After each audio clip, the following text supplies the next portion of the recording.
What's going on, man? It's your boy, Jay Holley, and we are back for another episode of Unfiltered with Jesse Holley, episode 54.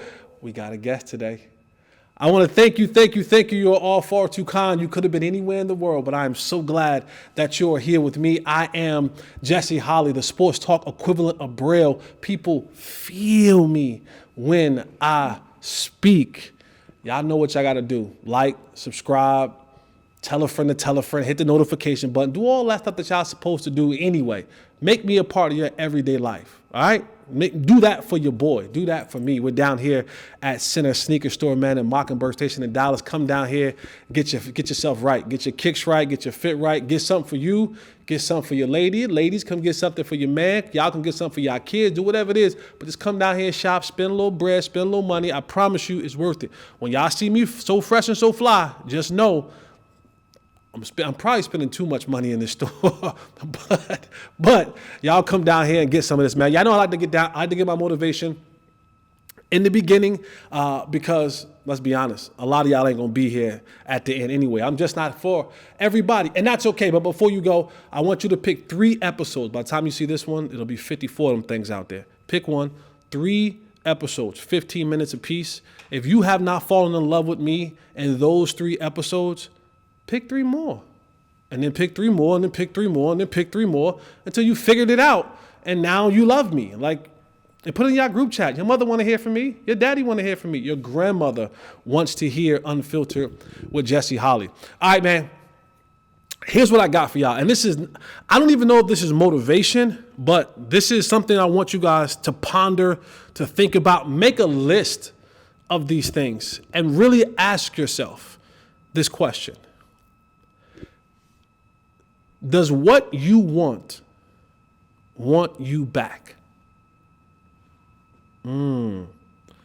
Does what you want you back? And it's not just relationship, right? The easy thing to say, oh, relationship, right?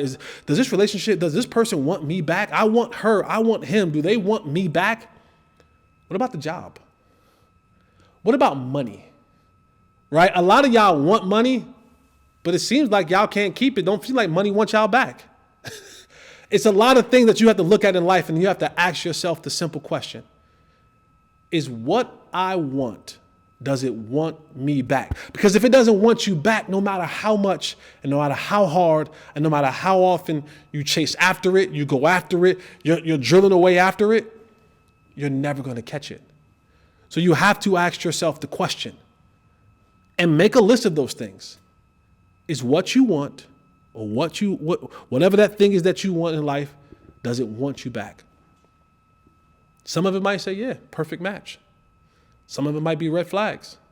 You better be able to figure it out, or you're just running. You're running on a like a hamster. You're just running and not going anywhere. All right, man. Let's get into this thing. I got a guest for y'all. I told y'all it's time for church. It's time for church. It's time for church. Amen. Hallelujah. Amen. Put your church fingers up. Put your fans on. Put your tambourines, man. I got my guy, Barry Church. What's up, my brother? What's going on, big dog? Man, God, man, I'm so happy you're here. I'm good, brother. Happy you're here, man. Look yeah. good, man. I'm trying, brother. I'm trying, man. Good on you, just man. turned 40 on Monday. 40. See, hey, 40. Good, man. 40, brother. Good. Blessed too. Blessed too. Yeah, man. I'm blessed and highly favored. Yes, I'm blessed and indeedy. highly Yes, favored. indeedy, Yeah, but man, thank you so much for being here, brother. Thanks for having me, man. And we want to get on this thing. I appreciate it, brother. So, yeah, I'm the one that reached out. I hit you, baby. I hit you up a while ago. You man. did. I'm just saying. You did. I appreciate that. Man, let's jump right into it, brother. You're kind of a pseudo Yankee like me. You're from up north. From up north, yeah. You know what I'm saying? You're from up Pennsylvania, right? Mm-hmm. Pittsburgh, yes. Sir. Pittsburgh. Walk me through what was high school Barry like? Like, what was high school? Like, how was high school Barry? Man, high school Barry. I'm gonna say it was kind of similar to where I'm at right now, but a lot less confident in who I am because, growing up, we all just, trying to figure out what was what, and thankful for me growing up, I had a great circle, man. Like my family, 2-parent household. Father was strict, but it was in a good way. He taught me lessons with it. It wasn't just he was just mean or just being, berating me for no reason. He always kind of taught a lesson with it. So, I always thank him for making sure, I grew up the right way. Mother was always in my life as well. Grandparents, they still around too. So it kind of had that circle around me. Siblings as well that was always kind of leading me in the right direction. And young Barry, when you young Barry, he was confused. Yeah. He was confused out there. What did I want to do? What avenue did I want to go in? Sports, I wasn't sure because I didn't really get like into sports until probably high school. Like really? I was kind of just books, all in the books. My mom's a huge reader, so like my mom thousands and thousands of books at the house. So you read like 8,000 books like Cat Williams? Did I? Like Cat Williams? Oh no, I wasn't close to 8,000. I thought you was like Cat Williams. He was like he ain't read 8,000 books in a year. I ain't read nowhere near that. Nah, my mom's may have, but me nowhere near. But yeah, just waiting to see what type of sports avenue I was going to go into. And then when I finally got a hold of it, it kind of took off from high school. But yeah, I was just like everybody else, man, just kind of confused and trying to figure things out. Was football your first love? Like what brought you to football? Was it like, did you like track or like basketball, baseball? Like I was a multi-sport athlete. Like what were your loves in athletics and what drove you to football? It was really track. Track and field was huge for me growing up because I just love seeing just the speed out there and just cats just rolling. And for me, I was never fast, so like I always wanted to be that guy. So I was always training in track and field to try to get faster and faster. It never panned out. I always was a 4.6 guy. I mean, that's cool with me. That's cool with me. Talking about a 4.5 guy. I'm right there with you, brother. I'm telling you. So track and field was my first love, man, and like triple jump. That was my thing, man. State champion in triple jump, like that was my thing, man. I love the technique with it, just being explosive, the technique in the air to get you those extra couple feet, man. It was just kind of a masterpiece to me when you talk about track and field. But that was my first love, and then one of the coaches in high school, Neil Gordon, I don't think, is he around still? He may be around still, but he was a cool dude when I was around there. Kind of looked at me and was like, man, you kind of explosive. You're a bigger dude, kind of explosive. Man, why don't you come out for the football team for a little bit just to see what you got? Just see what happens. You might love it, you might not. Who knows? And ever since then, man, I kind of fell in love with football and never looked back. I mean, that was my freshman year. And then from then on, it was just football. Track kind of became that second place thing to me. But I did it in the off season. But once you fall in love with the game, man, it's tough to get out of there. Yeah, it does. It's addicting, man. Yeah. It's addicting. So now, like, were you always a safety? Or did you start like running back, or you start cornerback, you start receiver? Like, where were you? Like, when you got to football, it was like, yo, Barry, you got deep third. You know what I'm saying? Like, they was not. I was mad. So early on, man, I didn't really get like my coordination, everything down until maybe like my junior year. Yeah. So like freshman year, they started me out. I didn't start, but they put me at tight end. And to me, I'm thinking, I should be out there with them receivers, man. What you mean? Like I can get loose out there a little bit. He's like, nah, man, sit over there by the tight end spot. So I was sitting at the tight end for a while. And then one of the receivers got hurt. His name was Dorian Scott. I'll never forget it, man. He got hurt, and then the coach was kind of just like, man, why don't you try out receiver a little bit? And it's ever since then, man, it took off. When you're talking about just being a receiver, and that's my first love. Like I might have made it to the league as a defender and hitting people and being physical, and that was my game. But man, if I could play receiver, I mean, that's my favorite position. That's funny because if I can go back in time, I would play safety. Really? This is the honest to God truth. Schools recruited me to go play safety. The problem was I wasn't physical. Like I didn't want to hit in high school. Jesse didn't want to hit anybody. Huh. If you weren't looking, I'd knock your helmet off. But if it came to the point where I'm the last line of defense, I would legitimately like let you kind of run by me a little bit and grab your jersey. I didn't really want to hit anybody. You didn't want no contact? Nah, bro. But you was a big cat, though. No, I wasn't. In high school, you weren't big like that? I was about 6'1", 6'2", about 165 pounds. Really? Bro, I was thin. Where'd you put size on it? In college? In college. Okay, I got you. In college. Okay. In college. But if I can go back, I'm like, boy, I can track the ball, right? Because basketball, I can track the ball. I had range. I was tall. And I was like, I should have went and played safety. Like I could have been a safety for 10 years in the league, but I did not want any contact. It wasn't until my second time in the league that I really got physical because I was like, they started telling me about special teams. And they was like, to say, man, we was playing, and you was coming off that edge, boys was like, wait a second. Because it was either be physical and play special teams or go be a security guard. Which one? Yeah. Go work at T-Mobile, go be a security guard, or, hey, you the L5.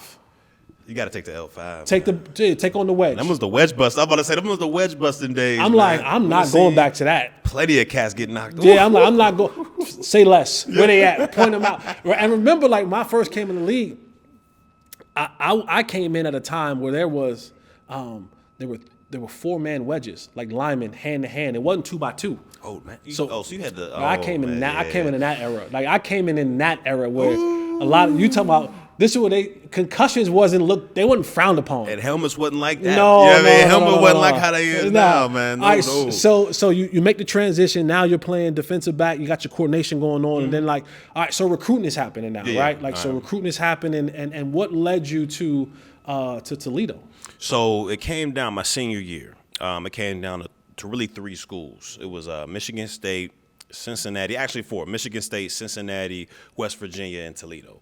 And Michigan State, they wanted me to play receiver, actually. But at this point, I had already got a taste for defense. Like, I figured, I looked ahead a little bit, and I was like, look, I'm a 4'6", 4'7" guy. Like, how much damage am I going to do at the next level at receiver? Like, it's just not going to happen. And this was before the hybrid tight ends and all that craziness. So Michigan State off the board because all they wanted me to do was play offense. So I was like, I can't really excel. I can't really get myself to the next level being on offense. So I had to be defense. So then it came down to Toledo, Cincinnati, and West Virginia.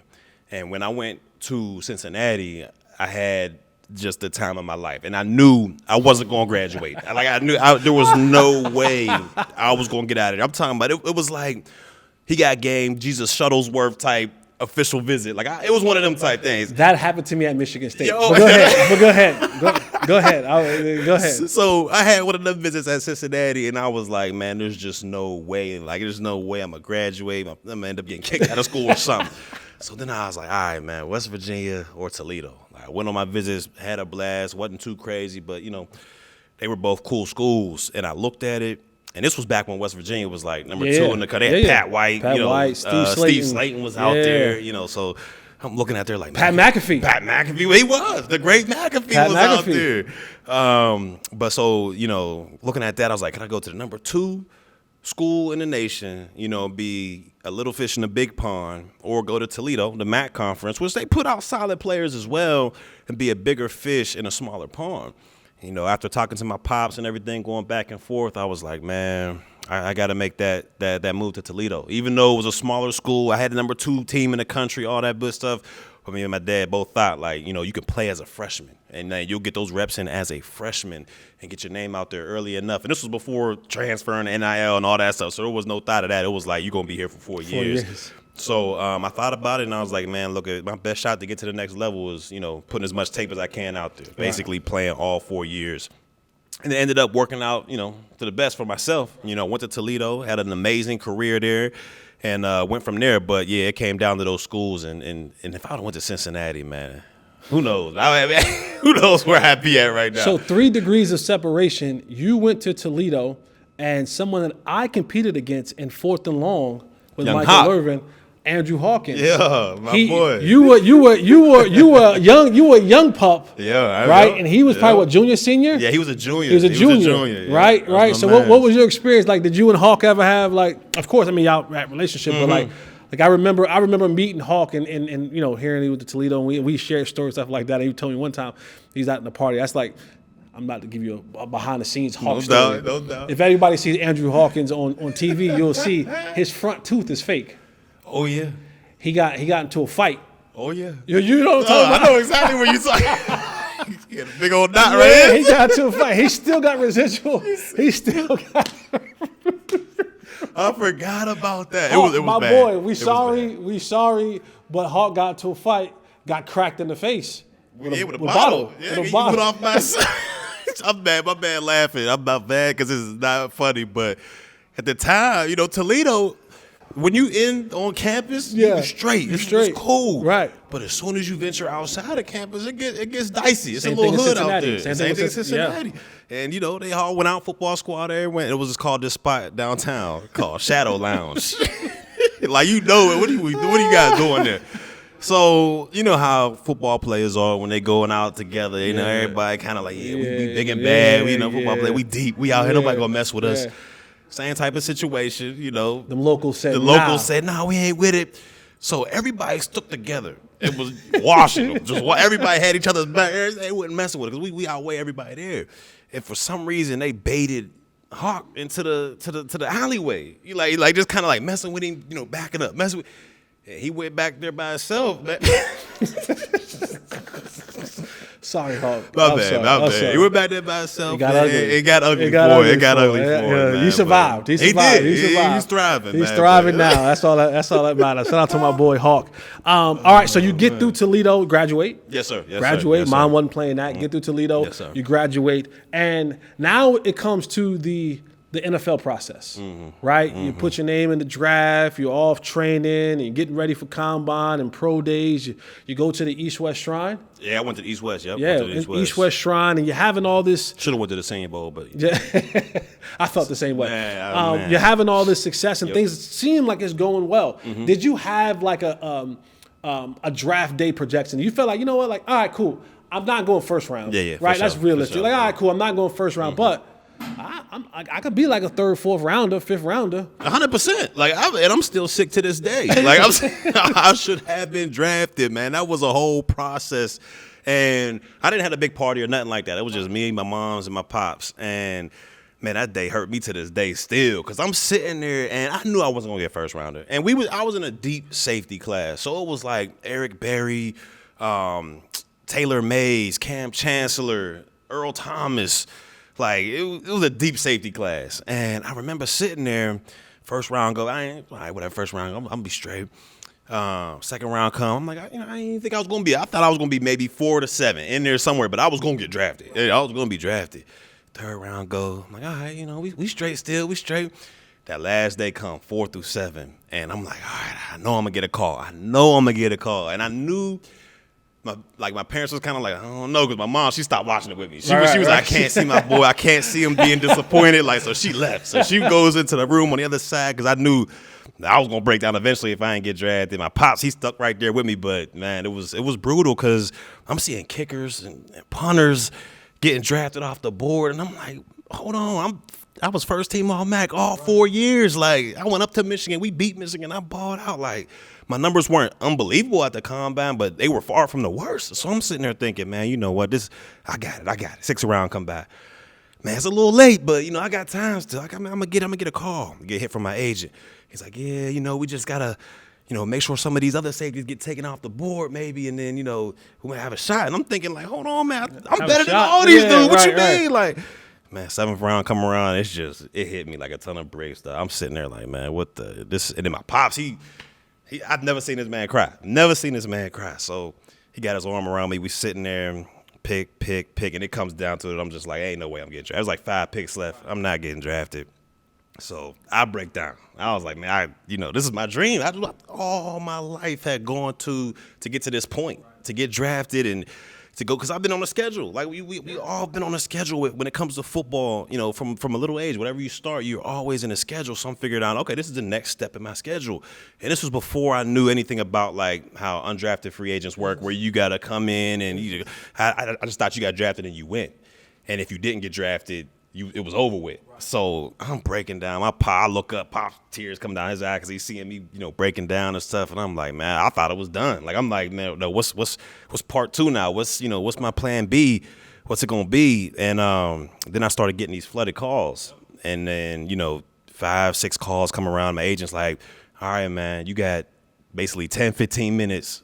You got to decide where you want to go and to have the best shot. So where were some of those teams? Of course, we know Dallas. Yeah, here right? in Dallas. Right, we know Dallas, but what were some those other teams that called that you were kind of like, okay, they might have a shot. And what made you? So what other teams? And then what made you choose Dallas? So the other teams were Washington, Carolina, Seattle.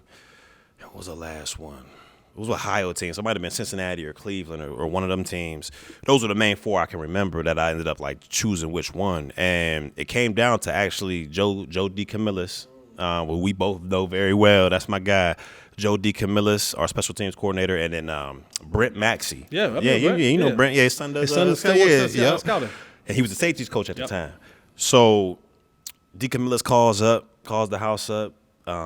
After I talked to my agent, Joe DeCamillis said, "Hey man, I watched the tape. You know, I like what you can do out there. You know, I think you can contribute on the special teams and really have a role on this team. You know, tell me what you want to do eventually, but I think you can have a big time role here as special teams is concerned." And then Brent Maxey hopped on the phone and was like, "Yeah, and we like your tape as well." And I'm thinking to myself, like, man, y'all drafted a guy in the 4th round. That could have been me. You drafted a safety in the 4th round. It wasn't me. Shout out to Kwasi, that's my man, but should have been me anyways. That's right. But so then he basically was like, "Yeah, we like your tape too. We think it could work with you as well. Let us know." And then that's when I got back on the line with my agent and was like, "Look, I think this is my best opportunity because realistically, man, I looked at the competition, and I looked at the roster." And I saw they had Sensenbaugh, who's my man still to this day. Sensenbaugh was there. Allen Ball had just transitioned from corner, so it was like he was a 7th rounder. So I'm like, all right, I got a little shot here. And then beneath them was my man's Pat Watkins. Yep, P-Dub. Michael Hamlin. Clemson, yep. Clemson, Michael Hamlin. And then I forget who else might have been there, but Kwasi, who they drafted, and then it was me, McCray, and all them boys. And I'm sitting there, I'm thinking, yeah, I got a chance here. Yeah. I got a chance here. I gotta do what it do. And I got that toe in, and then that was it. History. Yeah, rest is history. And it's funny that you say Joe DeCamillis because that's someone that we both share. And I tell young players all the time, like you want to, if you're not a high draft pick, I call it a sponsor. Like you need a sponsor in that room. Like you need somebody that's in that room saying, "This is my guy," right? 100%. And like you need a guy that's going to be like, "Well, he maybe isn't." Nah, that's my guy. Yeah, and a lot of times, the guys who stick around is because you have a sponsor in the room. And for me, like you, it was Joe D. And Joe D was the one who gave me my shot. Yeah. You know what I'm saying? When I finally got to the Cowboys and made my way through there, it was Joe D that was like, "Listen." And I don't know about you, but when I was in school, because of how good I was, I didn't play special teams. Oh, word, yeah. So I didn't do any. I might have been like on 1 or 2. Like I remember my coach one time. Shout out to Coach Webb. Coach Webb again. I didn't want to be physical, right? And Coach Webb said, I need dogs and especially when he's like, if excuse my friends, he's like, but if you're a pussy, I don't want you on special teams. You need to raise your hand and let me know because I don't want to assign no pussies, no assignments, and And me sitting in the front row, I was like, I said, Coach Webb, I'm not the guy.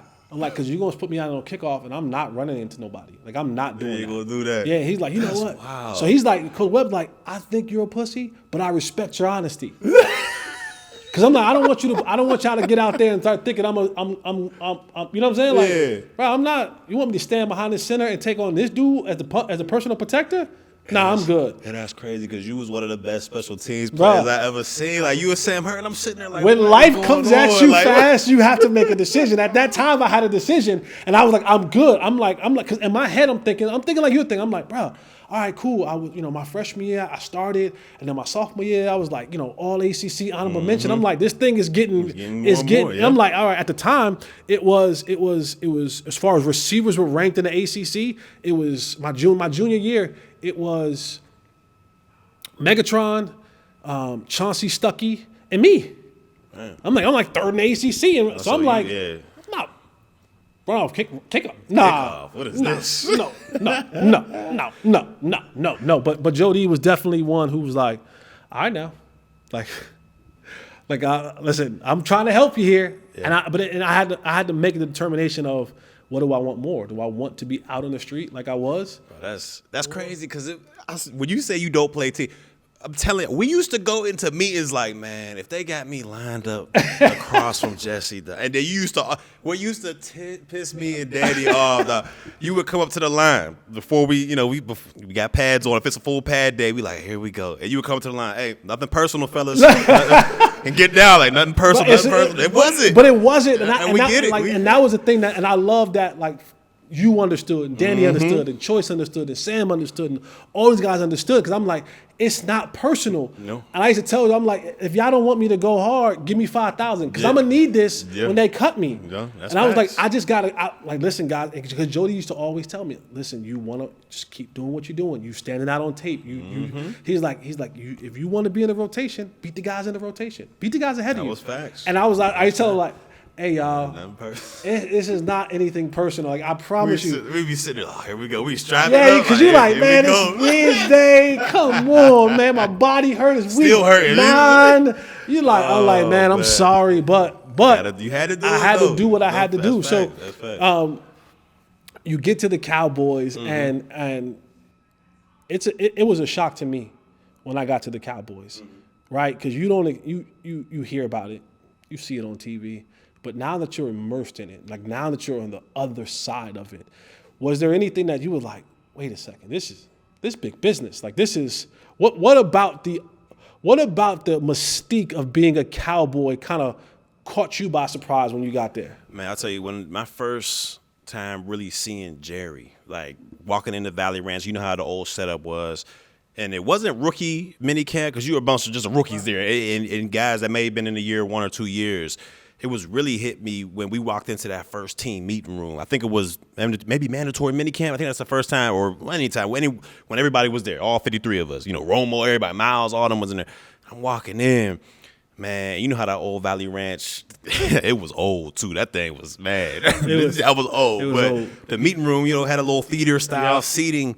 And all the people that were going to talk or say whatever they were going to say were usually ducked off in the corner right here getting ready to go up. So I walk in. You know, I see Mr. Jones in there, you know, suited and booted. I'm like, man, that's Jerry Jones right there.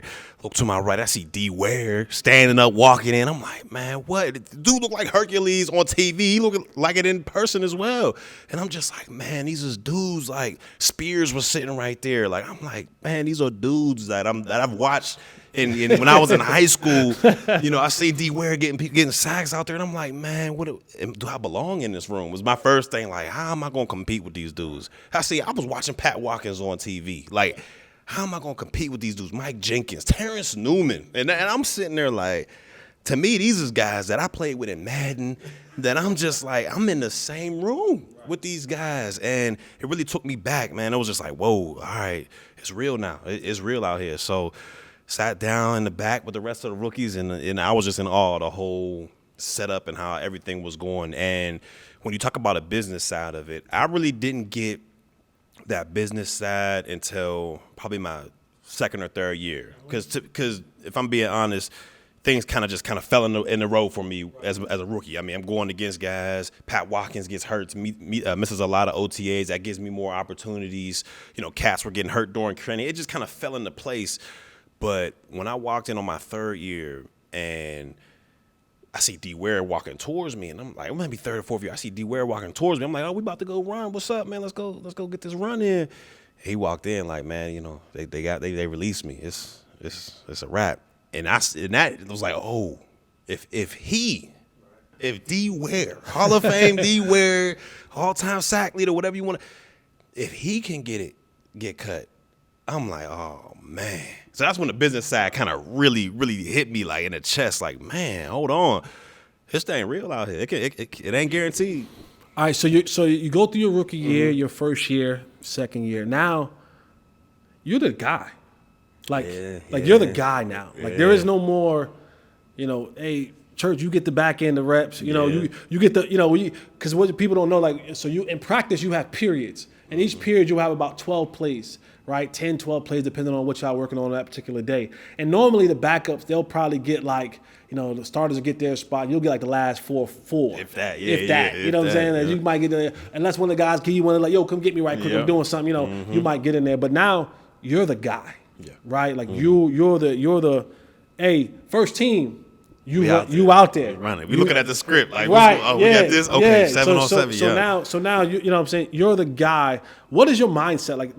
Like what was the transition from being, well, I'm a backup, a special teams guy, you know, I'm gonna play sparingly, but I'm gonna be on special teams, to now knowing, you know, I'm like the quarterback back here. Like I'm the guy that's calling the signals back here for the secondary. Yo, it was eye opening because I really, before that time, before I was really, I'm being honest here, but before I got started and everything, man, I wasn't watching film like that. I ain't gonna I wasn't watching. Special teams. I was watching the teams. I wasn't watching offenses like what I'm saying. Like, I'm being That's real. real. That's That's real. real. I was That's doing real. my special teams thing, making sure I knew what was right.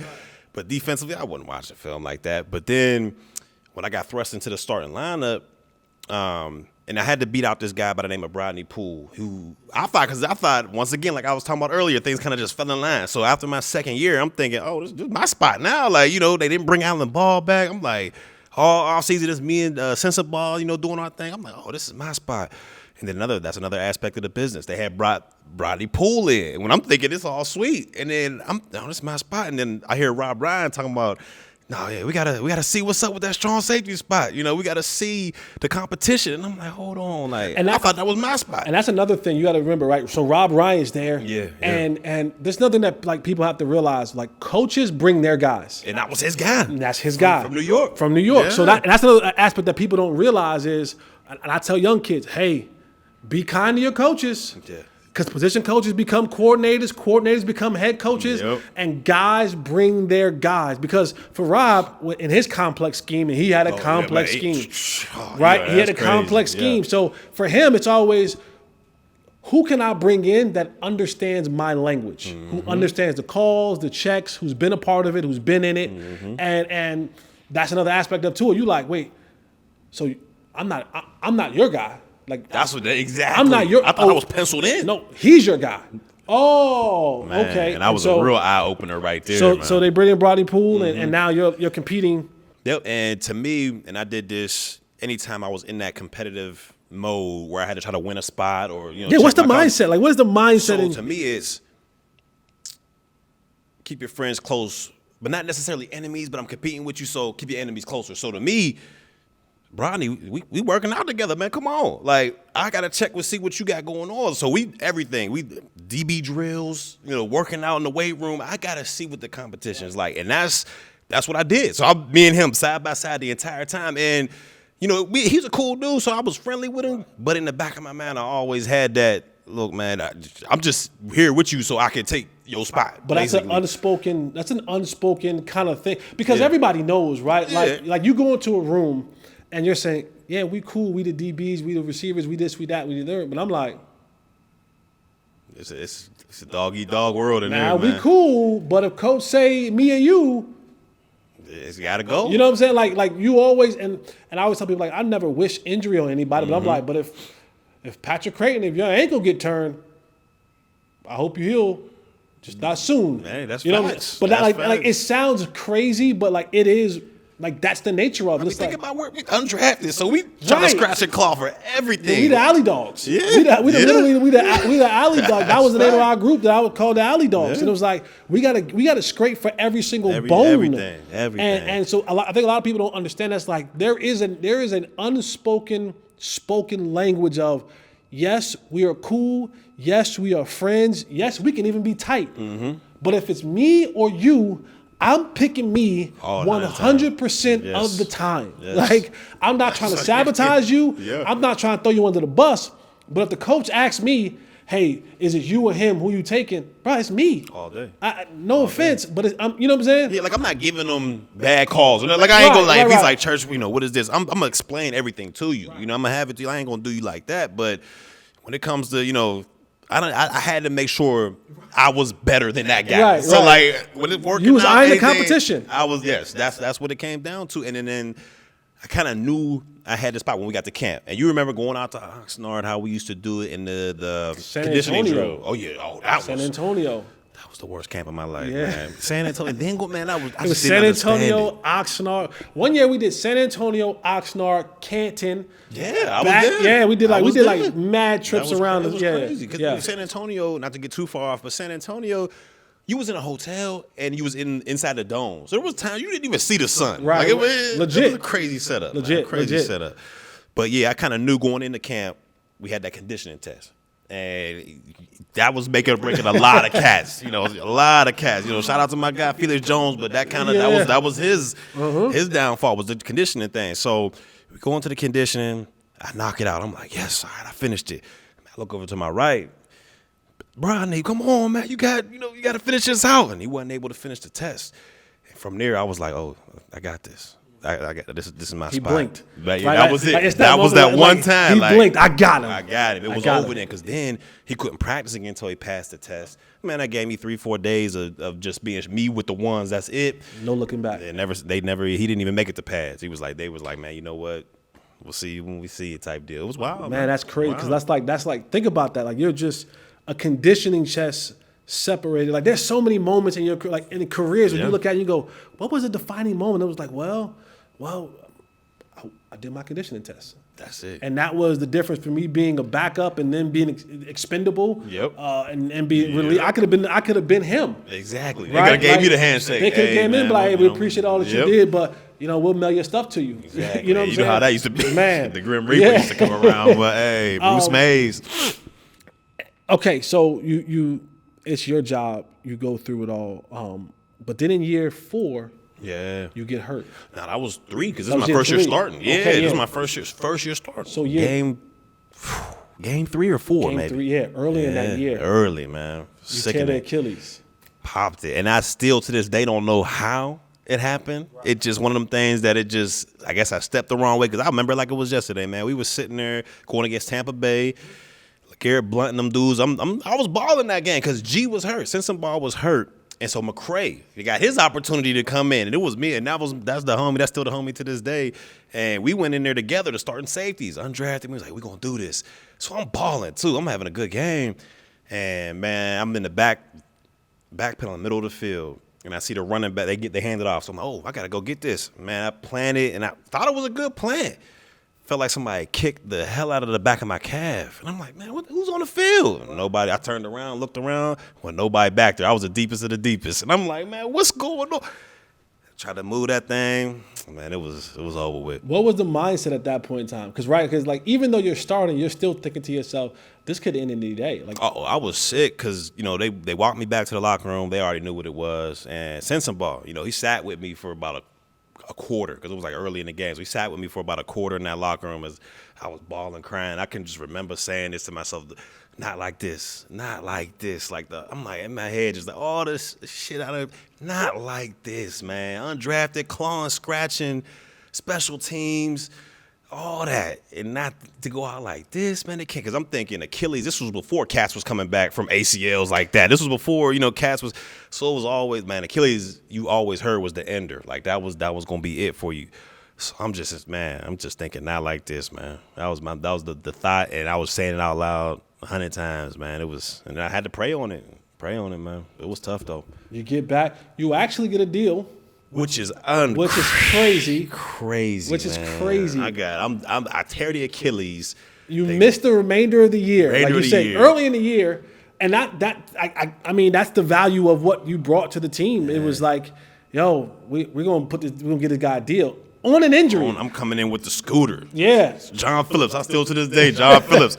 Man, you the only, they come in here and sign a deal on a scooter. That's crazy. Like it was wild. You talk about a blessing. It's like it was to tear an Achilles. And here you are thinking, man, not like this. This is over. This is a killer. This and that. And then go, y'all want to give me more money? Yeah. Y'all want to sign me? Y'all want to sign me to a deal? I was shocked. And then you sign the deal. Mm-hmm. And then you finish out your time in Dallas. But even when you come back, your stock is still rising. Yeah, for sure. Right? For sure. And then you get back out there on the market. Yeah, so then 4 years go back, they gave me the 4-year deal. 4 year goes by, 3-year captain over there in Dallas. Man, we had our ups and downs, playoffs a couple times. So it was a good run. And I really thought, they was going. It was 2016 was my last year there, and I'm thinking, that was the year. We rolling. We 13-3. Young Dak, young Z. You win a division. Win a division. Number one seed. Number one seed. Number one seed. I'm thinking, we rolling. Right. This is it. We got this. Green Bay coming in here. Boogeyman. Man. That man, Boogeyman, Aaron Rodgers, dog. Boogeyman. He a man. He just a dream killer, man.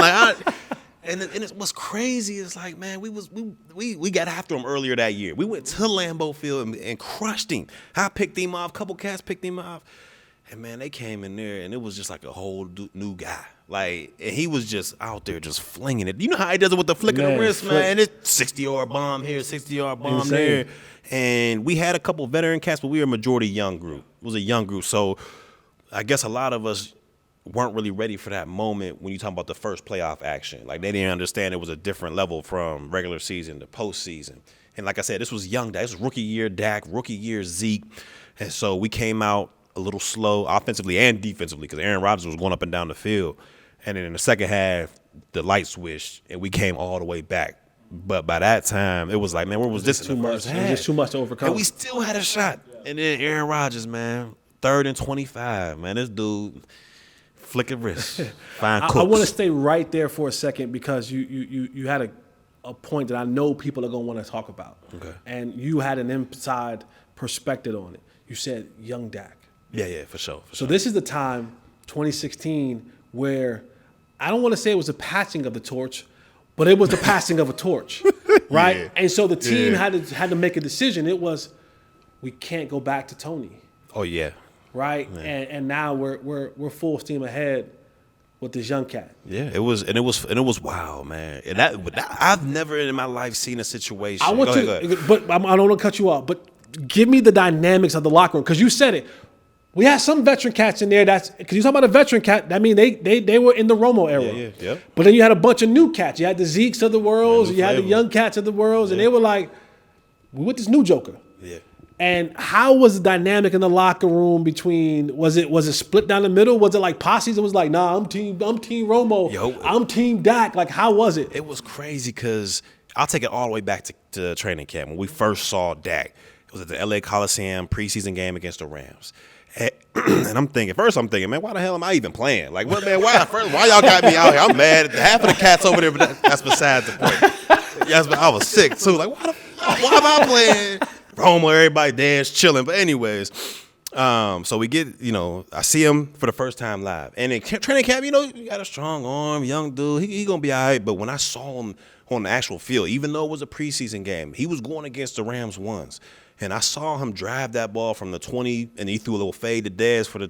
I said, oh, he got a little flavor. Nowhere near thinking he's going to be able to start or anything like that. But I'm like, oh, this dude, he got something. There was no more of that because before he got there, the backups were, no disrespect, but Kellen Moore, Showers. It was a guy paid for the Patriots, Castle, and.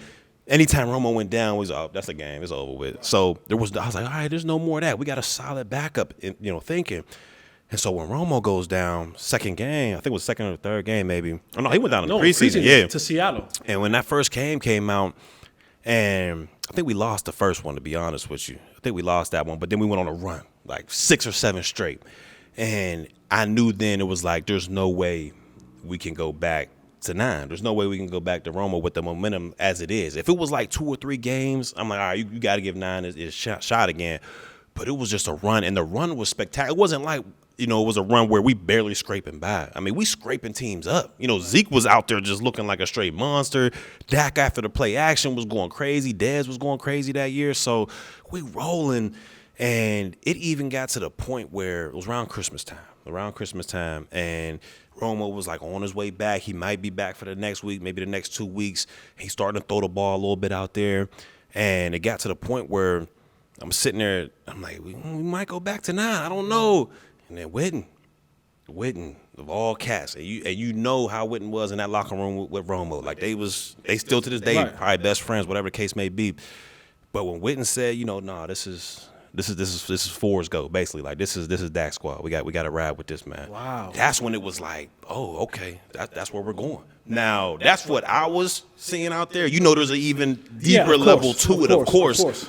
But because on the defensive side of the ball, we don't get too much into that. But from what we were seeing, but just a locker room just perspective. A locker room, the vibe. What was the vibe in the locker room? Everybody was like, yo, Dak got to ride. And there's nothing against Tony, because Tony did all he could, but you can't stop them at momentum like that. Like once momentum starts rolling, it's like an unstoppable force, man. You can't get in the way of that. Right. And now, looking back, I'm like, in that situation, maybe Romo might have pulled that game out versus the Packers. Maybe he would have been ready for that postseason, game against them. But at the end of the day, you had to ride with that momentum and that train because it was unstoppable, man. The way they took off, what was it 2-1-4, whatever they had, man. It was a whole wave, man. And what's crazy is I've been on a lot of squads, but that 2016 squad was the first time where you know how you usually do. The defense do their own rookie dinner, offense do their own rookie dinner. That was like it was a group collab. It was offense, defense, all doing this dinner at the same time. Like that was one of the tightest teams I've ever been around. Who was the orchestra behind that? Was that a that Dak was like thing? yeah, it was like no, it wasn't Dak, it wasn't none. It was a leadership committee. So Garrett and his whole I used to have them things going. But anyways, it was the committee basically. It was 11 of us, and we was just real tight. And I think a lot of it had to do was. Well, we were young in some parts, but then a lot of the veterans understood that the young guys could bring a lot to this team. And they weren't just kind of shunning them to the side like, when they play, they play. Nah, they was getting them young boys ready, and that got us together as a group. And that was the tightest team I've ever been on, ever been in my life been on. That was the tightest group. And I think that's why we were so good that regular season. Too bad we couldn't, turn it in, during the playoffs. But, yeah, I think what made that team so special was, like, everybody was all for one pretty much. And then you leave Dallas, and now you re-up. Yeah, the re-up was was nice. It was nice. The first contract was good. It was decent. Yeah, you know what I'm saying? The next re-up was. But then it was the re-up. The re-up was Shad Khan. Shout out to Shad Khan and them boys. You ended up in Jacksonville. Yeah. And so tell me about walk me through just the whole transition of it, of my departure from Dallas and then my re-up in Jacksonville. So Dallas, I thought. Throughout the season, I'm like, I'm coming back to Dallas. Like, I'm having the best season I've had as a pro up to this point. You're thinking, like, here come contract number 2. Here it come. I'm going to re-up here and then call it a day after this. This will be my, what? Yeah, this will be my third contract if you count the rookie joint. So I'm thinking, I'm going to re-up here and everything's going to be straight. I'm playing well. Team is rolling. And then my guy comes downstairs about week 8 or 9. I think his name's Adam. Kind of, big, heavy set bald. Todd?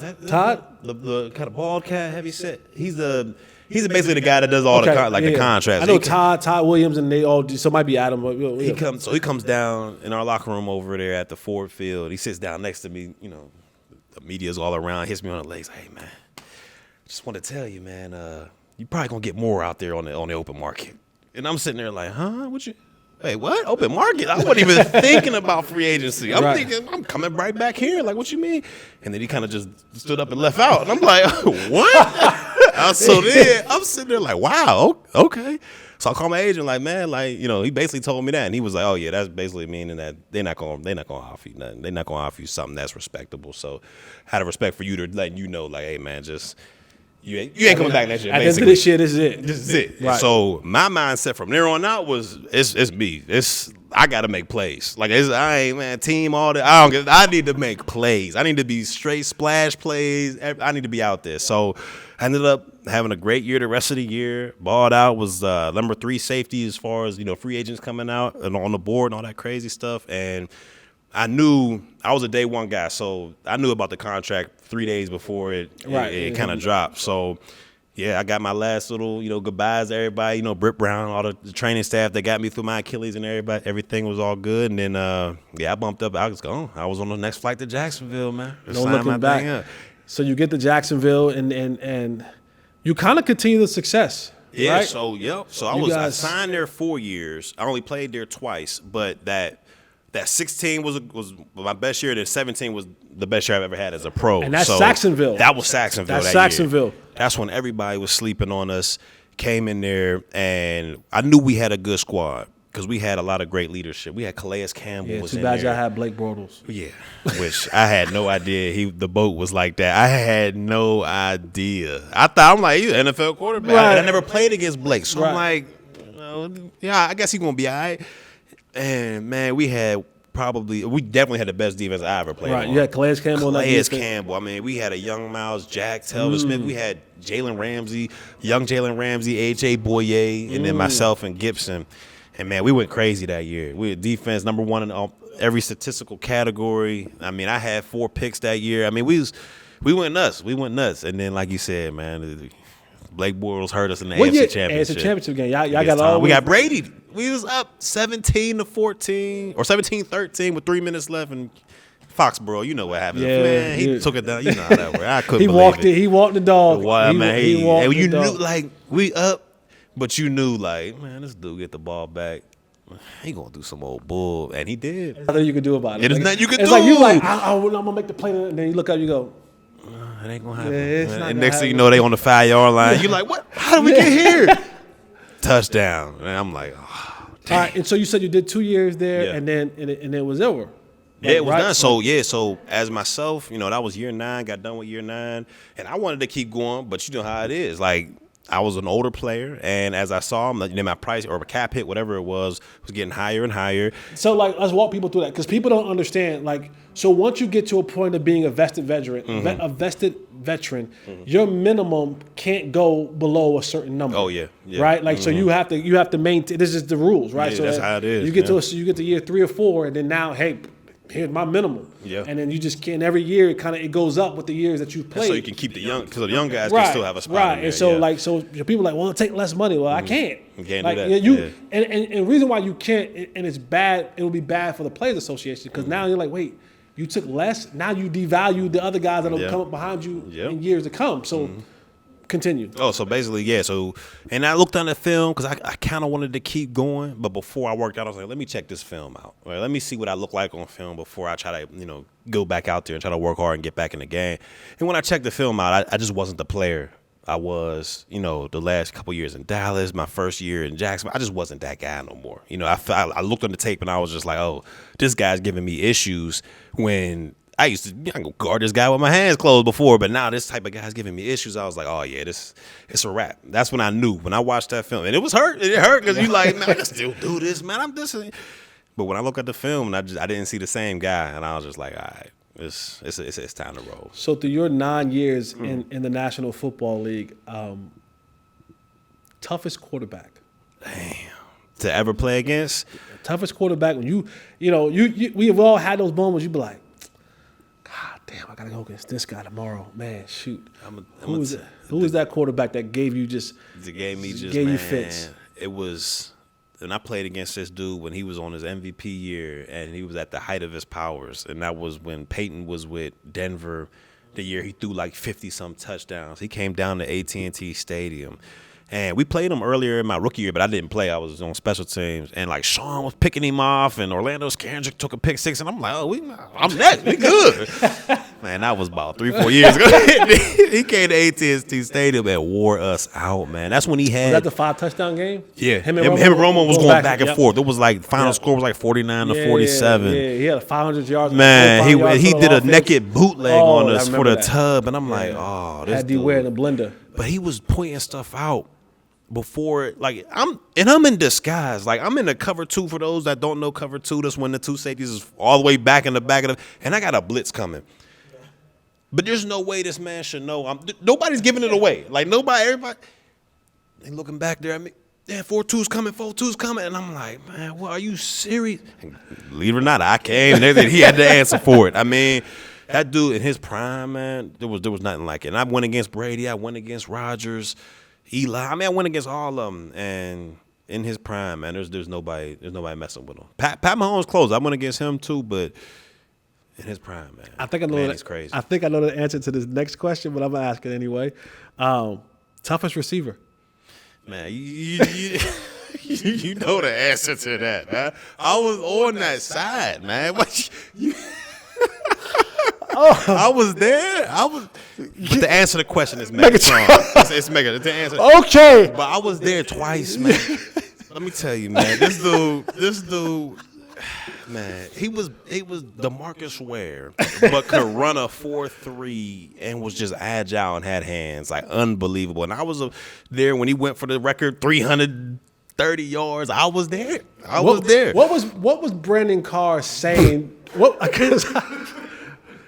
I remember Brandon Carr yelling like, Like, help me! Like I remember Brandon Carr yelling that. I remember because I don't know what we was thinking going into that game. I don't know what we wasn't because we was playing. First, we started out playing just single high. I know. I'm like that's you can't do that against Megatron. No. And B was a good corner, but no one who can match up against no that. one. And then we tried to go cover 2, and then that left him 1-on-1 with the safety, and like it was just we didn't have a good enough pass rush to go cover 2 against him because you got to get to the quarterback, and that wasn't the only time he baptized us. He came to AT&T Stadium. It was me, Mike Jenkins, Sean Lee, all hanging on this dude, He's like this and he just up. And somebody I don't know who he was sent me the whole poster with that one day. All of us climbing up his shoulders. And just him at the top, but he was real. He was real. But in the playoffs, we shut him down. Yeah, he had like 40 yards in the playoffs. But those first 2 games, man, it was Megatron. I remember playing Megatron in college, and then like watching him on the field. It's unreal. Like it's unreal. Like 6'5", like I said, 4'3", built like a Greek god, and can run, had hands, could run routes. Because sometimes you have big dudes just run straight. Yeah. This joker would run a post corner. Every He day. run a speed out. Like he'll run a dig, and you like, on you quick. And next thing you know, you got him, and then you bounce off of him, or you like, oh, I got the angle, and then he just run by you. And it's like, oh, this dude. Because that dude, like some cats be big, and then you can just bring him down with a. No, that dude was running hard, like stiff arm and cast. Like when you hit him, it hurt. Like that dude was, man. He was something else, man. Toughest running back. Man, I went against two of the greatest, and I hit both of them, and it hurt like a mug. But so Marshawn Lynch, beast mode. Dude, and that was prime beast mode. Like this was like right after he ran through the Saints that year, and that's the Holman. Yeah, exactly. Him when I hit him, my helmet rolled another 5 yards down the field. That dude, he's tough, but Adrian Peterson, man, that guy, man. He was real. I saw Adrian Peterson. We were playing in Minnesota, up at Minnesota. I don't think you were on that team yet. Brady James was the middle linebacker. And, certain guys, when you're, if you're defense, you may come and watch the defense play against our offense, right? Your team's offense. And I wanted to see Adrian Peterson, and I wanted to see him up close and personal, and he was like a monster. And it was like 3rd and 1, and Brady read the play perfectly. Read his keys, boy. He hit it. Brady ain't a small dude. And when I tell you the collision, the way that it sounded, he hit Adrian Peterson, and Adrian Peterson hit him. And Brady was a 6 chin strap dude. Yeah. He was up here, here, and here. Adrian Peterson knocked 5 straps off. He knocked 5 of them off. You don't. I don't think y'all understand how hard you have to be hit to knock 5 of the 6. Oof. He knocked one of these off, both of these, and both of these. The top joint too. That's the toughest one to knock off. The toughest one, man. And I was like, "Oh my God!" No, he's wild. I caught him. I even caught him when he was in Arizona, and I'm like, man, he's still running. He's still running hard, man. It's wild, man. It's wild longevity, man. It's all right, crazy. And toughest tight end to guard. Ooh, I'm gonna take it back to this dude. They had him with the not Commanders. Back then they was the Skins, but out of Washington. Jordan Reed. Oh, yeah. He was cold. See, he was the receiving tight end before receiving tight ends was receiving tight ends. Yes.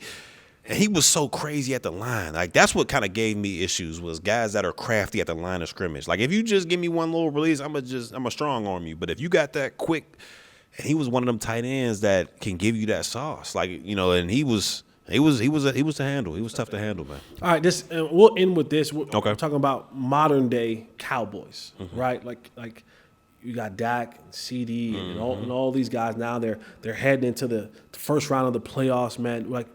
From a defensive perspective, when you look at Dak Prescott, and you had an opportunity to see him young, right, and then he evolved over those seasons. He's in year 8 now. When you look at Dak, one, I want to know, would he be a quarterback if Barry Church was on the other side? Would he be a quarterback that you feared? Okay. And does he have it? Does he have it? Does he have the look in the eyes of a Peyton Manning, of a Tom Brady that makes you feel like, boy, he's going to take this team and get them over the hump? Or is it just you know what, he's good enough to make us respectable, but I don't know. Yeah, if it was young Dak, I wouldn't fear at all. I'd be like, we can talk this guy into making some mistakes, or he was going to be a check down Charlie type guy when I first seen him. Fast forwarded up to year 8, and this guy has full command of that offense. I don't know if it was, Kellen Moore, going his way. It probably was. And Mike taking over. It probably was. I'm going to say it. Yeah, it was Kellen Moore. It was Kellen Moore getting the hell out the way. Getting the hell out the way. I'll say it. Jesse Holley said it, not Barry Church. I'll say it. He said it. Nah, but he really has full command of this offense. And this is the strongest I've ever seen him. I know he's put up, stats in previous years, 37, 38 TDs, whatever the case may be. But this is the time where I've seen him on multiple occasions this year take the team on his shoulders and say, all right, you need a win, you need a touchdown, I'm going to take it down there for you and get a job done. No matter what's going on, whether it's a high-scoring game, low-scoring game, he's become one of those type of guys to where, and you've been around these guys too, to where if he's in the locker room, if he's on the field, everybody around him feels like they got a chance to win. And to me, he stepped into that category of a type of player to where if he's on that field, no matter what the situation, you could be down 14 with 5 minutes left or 2 minutes left. We still got a chance to win because this guy's in our locker room and this guy's on the field with us in battle with us. So when you look at it that way, I believe he's become one of those quarterbacks. And like you said, with that McCarthy combination right now, I mean, it's going to be tough to stop. It's going to be real tough to stop. And I think Dak has kind of gotten to that upper echelon where you want to talk about elite, whatever you want, however the rankings go. I believe when you talk about the top maybe 5 quarterbacks in the league, maybe even 3, you got to include his name in there, at least for this year, least for this year alone. So does he have it? Does he have that it factor? Yeah, does he have? We going to see. No, that's not. We going to see this. We going to see. No. We going to see, man. Let me tell you the title of my show. What's that? The title of my show is Unfiltered with Jesse Holley. Yeah. Not Ride the Fence with Jesse Holley. All right, if you going to put me on the spot, does he have that it factor to get this team? Do you feel like this is the year? Like, do you feel like this is the year that he's going to take this football team to the promised land? Man, you going to put me on the spot like that, huh? Man, there's so many factors, man. There's so many factors going in. I mean, you got so many different factors, but to keep it a bean, to keep it real, I do believe this is the year that he will get this team to the promised land. Will they win it all? I don't know. Okay. I don't know, but they will get further than they have in previous years. So if that's NFC Championship, if that's Super Bowl, whatever the case may be, he's going to get this team there. I love it, man. Tell the people where they can find you at, man. Like at Barry Church 42. At Barry Church. On all platforms, you can find me there. Players Lounge on DallasCowboys.com. That's Monday through Friday. Pre- and post-game show as well. Check us out on there. After y'all check out my no, I'm playing. I'm messing. Look, it's always competition. It's never not competition. I love Barry. I love all the guys on their pre- and post-game show. But I'm like, I got pre- and post-game show. No, what I'm saying, pre- and post-game show.